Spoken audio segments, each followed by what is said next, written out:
dopo il primo pugno che io ho sferrato, uno dei due ha tirato fuori dalla tasca un coltello e ha tentato di accoltellarmi per 3 volte. 2 volte è andato a segno, per modo di dire, perché ho dei piccoli segni sulle braccia, e al terzo, e mi dispiace perché sono cose che non dovrebbero succedere, ma sono riuscito a schivarlo, girargli il braccio e usare il suo coltello e metterglielo nella pancia. Diego Gusella voleva solo andare a fare una passeggiata per andare a mangiare un gelato quando, intorno alle 22:30, si è trovato faccia a faccia con 2 malviventi che stavano cercando di rubargli la moto dalla sua abitazione di via Euganea, a Feriole di Teolo. Mentre uno teneva aperto il cancello, l'altro aveva già tolto il cavalletto del motociclo, pronto per scappare. Quando il 45enne ha visto la scena, non ci ha più visto e ha cercato subito di bloccarli.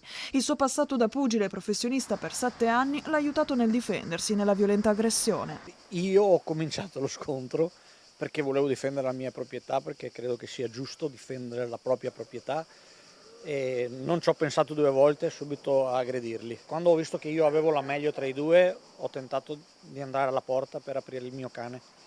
Noi abbiamo un Rottweiler di 7 anni ben addestrato e il mio scopo era quello di aprirlo, perché volevo che lui li fermasse finché arrivava le forze dell'ordine. Non ce l'ho fatta perché purtroppo sono diventato cardiopatico e non mi sono rette più le gambe e mi sono trovato inginocchiato a terra. Quando mi sono rialzato non c'erano più. Sul posto sono prontamente intervenuti i sanitari del SUEM 118, allertati dai vicini preoccupati per il cuore del 45enne cardiopatico. Fortunatamente, però, Diego se l'ha cavata con qualche graffio, contusioni e la perdita di un dente. Secondo la sua ricostruzione, i 2 malviventi hanno agito a volto scoperto. Dalla descrizione, si tratterebbe di 2 giovani ragazzi di origine araba. Saranno ora le indagini dei carabinieri di Teolo, insieme ai colleghi del nucleo operativo radiomobile di Abano Terme, a risalire l'identità dei 2 aggressori, che sono riusciti a scappare facendo perdere le loro tracce. La compagna, Giorgia, impegnata in un concerto nel momento dell'aggressione, racconta di un furgone sospetto piazzato nei pressi della casa nei giorni precedenti. Io mi ero accorta uscendo, attraversando la strada, che dall'altra parte c'era un furgone bianco con 2 ragazzi dentro, però ci fai e non ci fai caso perché comunque non stai lì a pensare magari sono qua che mi tendono casa per venire a rubare.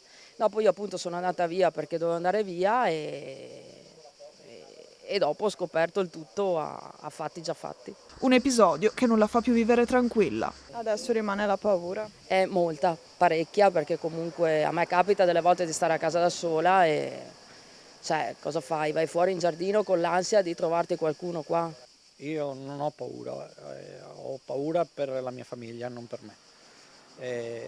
Mi auguro che non succeda più e che non deve succedere più e auguro che non succeda a nessuno.